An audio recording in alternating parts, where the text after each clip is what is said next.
बिस्मिल्लाहिर्रहमानिर्रहीम। Superior group of colleges की online classes में अजीज़ तलबा आपको खुश आमदीद कहते हैं।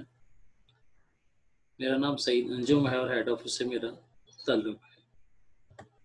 आज का हमारा ज़ेर मौजू बहस का जो अनवान है वो रसीद होगी। रसीद जो है इसके लफ्ज़ी मानी और ये फ़ारसी ज़ुबान का ये लफ्ज़ है और इसके जो मानी हैं लुग़वी मानी वो चीज़ या ख़बर का पहुँचना है। इस्लाही तौर पर हम अगर इसके मानी लें तो किसी चीज़, रकम वगैरह की वसूली की जो तहरीरी दस्तावेज़ है उसको हम रसीद कहते हैं, डॉक्यूमेंट्स कहते हैं।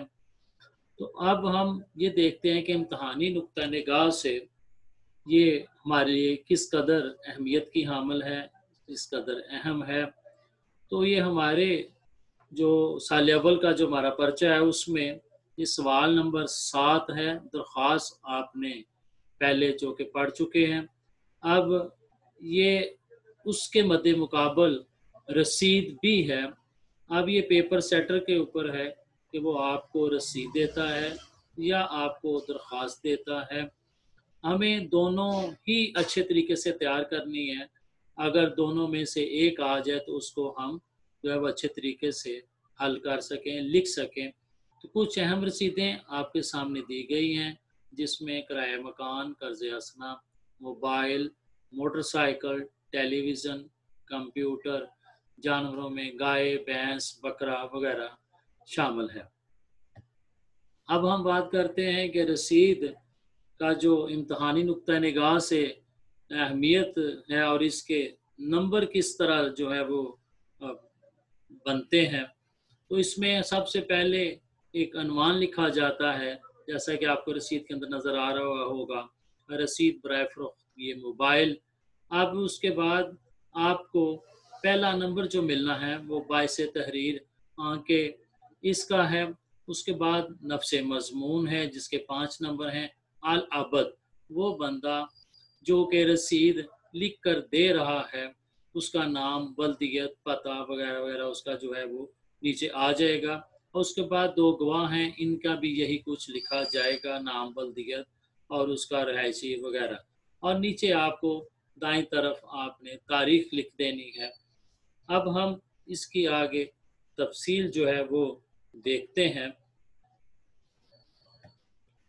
कि रसीद में जो अल्फाज इस्तेमाल होंगे वो दर्ज झैल हैं। जैसे बाइसे तहरीर आंका, वजह तहरीर ये है कि मबलग यानी कुल रकम और बाबत, सबब या वजह अज़ा की तरफ से यानी आम तौर पर ये रकम देने वाला शख्स होता है। गवाशुद गवाह हो गया। अल अबद ख़ास बंदा, आम तौर पर ये रकम वसूल करने वाला शख्स होता है। अब नीचे आप देखिएगा कि बाइस तहरीर आंके के साथ कोई अलामत नहीं लगेगी। जैसा कि आप दरख्वास्त में जनाब आली के साथ आपको एक उल्टी आई लगाते हैं, लेकिन यहाँ पर कोई अलामत नहीं लगेगी। और रकम इसमें जो लिखने का तरीका है मबलग 20,000, ये आपको एक स्टैंडर्ड तरीका दिया गया है, आम तरीका जिसके अंदर आप लिखेंगे। एक अंग्रेज़ी हरूफ के जो है वो रकम लिखी गई है और दूसरी आपको उर्दू के जो है वो इनसे उसमें लिखी गई है। आपने जिसके अंदर आपको आसानी है वो आप लिख सकते हैं, दोनों ही दुरुस्त तरीके हैं। अब हम बाकायदा रसीद के ऊपर बात करते हैं कि आपके सामने लिखी हुई जो है वो रसीद मौजूद है जिसमें टेलीविज़न की फरोख्तगी की रसीद है, जिसमें हम देखते हैं कि कौन कौन सी बातें जो हैं वो अहम हैं। जैसे सबसे पहले अनवान लिखा गया, फिर उसके बाद बाइसे तहरीर आंके और उसके बाद जो हमने लिखा कि रकूम का जो है वो तहरीर करने का तरीका, मबलग 20,000 रुपये, निस्फ जिनके 10,000 रुपये होते हैं। फिर उसके बाद हमने बाबत यानी कि ये जो है वो क्यों लिखी जा रही है اس کی وجہ ہم نے اس کے اندر تحریر کرنی ہے۔ اس کے بعد اذان کا لفظ کی طرف سے کون سے، جناب چودھری محمد بشیر، یہ مکمل اس کا تفصیلات جو ہے دے دی گئی ہیں۔ اب اس کے بعد ہم نے دیکھنا ہے کہ رسید میں جو ہے وہ غرض، یہ مقصد جو ہے وہ صاف طور پر لکھا ہونا چاہیے، ہم نے کیوں لکھا ہے، اور پھر اس کے بعد آخر میں ہم نے یہ جو ہے وہ وصول پا کر رسید لکھ دیے تاکہ وقت ضرورت کام آئے۔ اب اس کے اندر یہ دیکھیں کہ ایک ہی فارمیٹ ہے، ایک ہی سانچہ ہے، ایک ہی طریقہ ہے، اس کا کوئی دوسرا طریقہ اپنی طرف سے ایجاد نہیں کیا جا سکتا۔ اب اس کو اسی فارمیٹ کے اندر، اسی طریقے کے اندر ہی لکھنا ہوگا۔ پہلے رقم کا اندراج ہے، پھر اس کے نصف کا اندراج ہے، پھر جو چیز ہے اس کے متعلق بتایا گیا ہے۔ یہ جو بابت کے آگے ٹیلی ویژن کی مکمل تفصیل بتائی گئی ہے کہ وہ ایک عدد ٹیلی ویژن ہے، سونی ماڈل ہے، کے وی اتنے کا ہے، رنگین ہے، سکرین 20 انچ کی ہے۔ اس طرح سے جو بھی اس کے اندر جس مقصد کے لیے رسید لکھی جائے گی اس کی تفصیل اسی طرح ہی لکھی جائے گی۔ اور الابد کے اندر وہ بندہ جو پیسے رقم لے رہا ہے، وصول کر رہا ہے، اس کی تفصیل آ جائے گی، نام آ جائے گا، بلدیت آ جائے گی، رہائش آ جائے گی، اور اس کا شناختی کارڈ دستخط وغیرہ آ جائے گا۔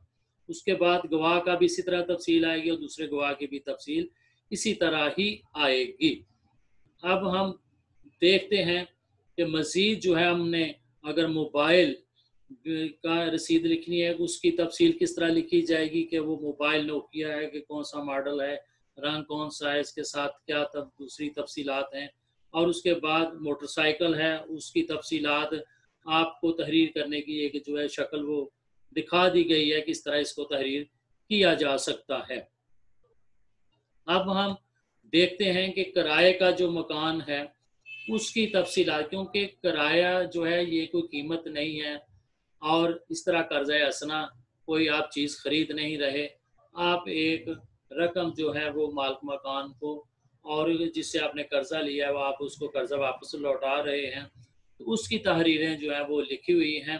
آپ اگر کرائے مکان کی بات کرتے ہیں تو اس کے اندر مبلغ 4000 جن کے نصف 2000 ہوتے ہیں، بابت کرایہ مکان اور تفصیل پوری مکان کی لکھ کر آگے اس نے پیشگی ہے تو پیشگی کا ہم لکھ دیں گے، تو اس کے بعد جس کو دیا گیا اور اس کا سارا اذان، اور اس کے بعد سند رہے اور وقت ضرورت کام ہے۔ قرض حسنہ میں بھی اسی طریقے سے ہے کہ آپ نے 50,000 روپے قرض لیا اور پھر اس کے آدھے 25,000 روپے نصف ہیں، اذان جو ہیں جناب چودھری محمد مبشر نذیر بڑائچ، اس طرح سے مکمل تفصیل دی گئی ہے، اور یہ کس لیے کہ بطور قرض حسنہ ہے، اس کو ہم نے وصول پا کر، اور پھر اس کے بعد جو اس کے اندر ہے کہ اگر میں نہیں رہتا، میں دنیا سے چلا جاتا، انتقال ہو جاتا ہے، تو میرے بعد میرے ورثاء جو ہیں وہ اس کو ادائیگی کے پابند ہوں گے۔ یہ اس نے اس کے اندر ایک ایڈیشنل بات، اضافی بات لکھ دی ہے۔ ٹھیک ہے جی۔ اب اس کے بعد ہم اصل اس میں جو بات کرنا چاہیں گے کہ جو جانور ہیں ان کو کس طرح لکھا جائے۔ مثلا ایک عدد بکرا لکھنا غلط ہوگا، ہم لکھیں گے ایک شاخ بکرا۔ ایک عدد بیڑ لکھنا غلط ہوگا، ہم لکھیں گے ایک شاخ بیڑ۔ ایک عدد گائے لکھنا غلط ہوگا، ہم لکھیں گے ایک راس گائے۔ ایک عدد بھینس لکھنا غلط ہوگا، لکھیں گے ایک راس بھینس۔ ایک عدد بیل لکھنا غلط ہوگا، ہم لکھیں گے ایک راس بیل۔ اور ایک عدد گھوڑا جو ہے وہ ہم نہیں لکھیں گے، بلکہ ہم لکھیں گے کہ ایک لگام گھوڑا۔ ایک عدد اونٹ لکھنے کی بجائے ہم لکھیں گے ایک نکیل اونٹ۔ اگر ہاتھی کا ہے تو ہم اس میں یہ لکھیں گے کہ ایک زنجیر ہاتھی۔ تو اس طرح سے یہ آپ کو جو ریڈ باکس میں، سرخ باکس میں دیے گئے ہیں، یہ تحریریں صحیح نہیں ہیں، اور جو آپ کو سبز باکس میں دکھائی گئی یہ تحریر بالکل درست ہے۔ آپ اس طرح اس کو لکھ سکتے ہیں۔ اب نیچے آپ کو مثال کے طور پر اگر آپ نے گائے خریدی ہے، گائے کی رسید ہے، تو اس کو کس طرح لکھیں گے؟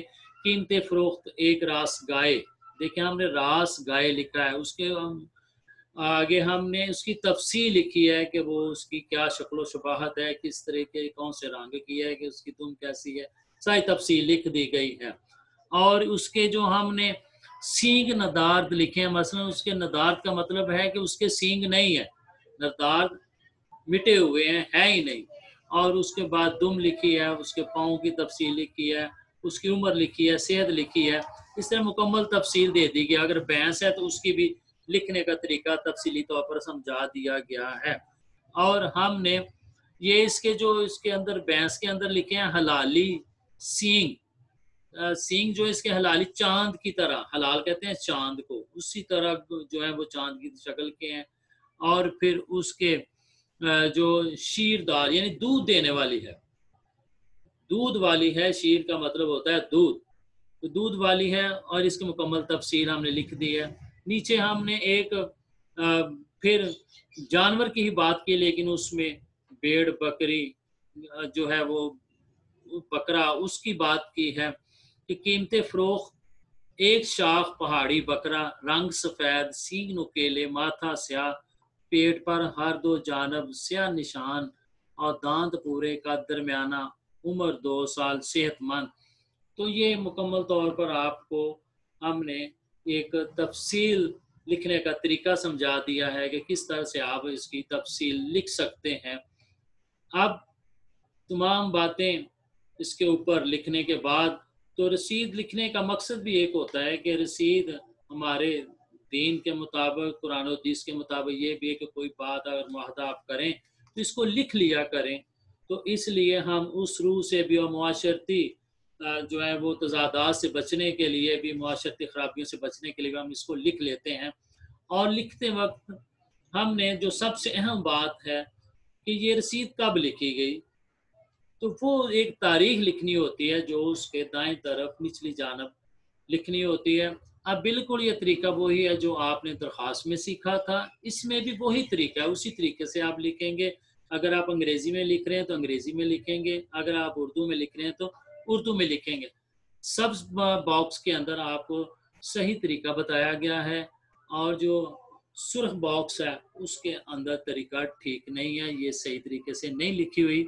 इस तरह से आपने जो सब्ज़ बॉक्स के अंदर तारीखें हैं, इस तरह से इस तारीख को इस तरह लिख सकते हैं, तारीख को, यानी कि 25 जून 2021 ये भी ठीक है, और 1 जून 2021 ये भी ठीक है, ये मुकम्मल ठीक है, उसके मध्य मुकाबल जो है वो ठीक नहीं है।